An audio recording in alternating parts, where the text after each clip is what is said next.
તુલા રાશિના જાતકો માટે વર્ષ 2025 મહત્વપૂર્ણ બદલાવ અને અવસરોનું વર્ષ છે, કારણ કે શનિદેવની 7.5 અને પનોતીથી તમને મુક્તિ મળશે. આ વર્ષે તમારી આર્થિક સ્થિરતા પણ બનતી દેખાશે, કરિયરમાં પ્રગતિ થશે અને વ્યક્તિગત જીવન પણ સંતુલિત થતું દેખાશે. શનિ, ગુરુ, રાહુ અને કેતુનું પરિવર્તન તમારા જીવનના વિવિધ ક્ષેત્રોને પ્રભાવિત કરશે, પણ એનું ફળ તમને સકારાત્મક જ મળશે.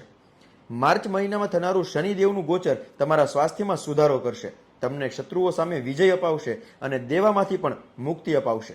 મે મહિનાનું ગુરુનું પરિવર્તન તમને ભાગ્યનો સાથ અપાવશે, પણ સાથે જ પિતાના સ્વાસ્થ્યમાં નાની મોટી તકલીફ પણ થઈ શકે છે.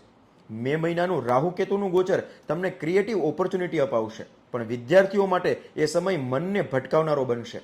ઓક્ટોબરમાં ગુરુનું રાશિ પરિવર્તન થશે, જે તમારા માટે ભાગ્યમાં, કર્મમાં, લાભમાં બધી રીતે વૃદ્ધિ કરાવનારું બનશે. પણ ડિસેમ્બરમાં ગુરુદેવ વક્રી થશે, એ સમય તમારા માટે આત્મનિરીક્ષણનો હશે, પૂજાપાઠ અને ધાર્મિક કાર્યોનો હશે. વર્ષના મધ્ય ભાગ સુધી વ્યાપારીઓને નવા કાર્યની શરૂઆત કે પોતાના કાર્યનો વિસ્તાર કરવામાં ધ્યાન રાખવું. વિદ્યાર્થીઓ માટે અને વિદેશ જઈને અભ્યાસ કરવા માંગતા વિદ્યાર્થીઓ માટે પણ આ સમય ઘણો સારો રહેવાનો છે. પ્રેમ સંબંધમાં થોડી સાવધાની રાખવી જરૂરી છે. તુલા રાશિના જાતકો ઉપાય માટે હનુમાનજીની અને ગણેશજીની આરાધના કરો. ચણાની દાળનું દાન મંદિરમાં કરો અને થઈ શકે એટલી માં લક્ષ્મીની આરાધના કરો. જય શ્રી કૃષ્ણ.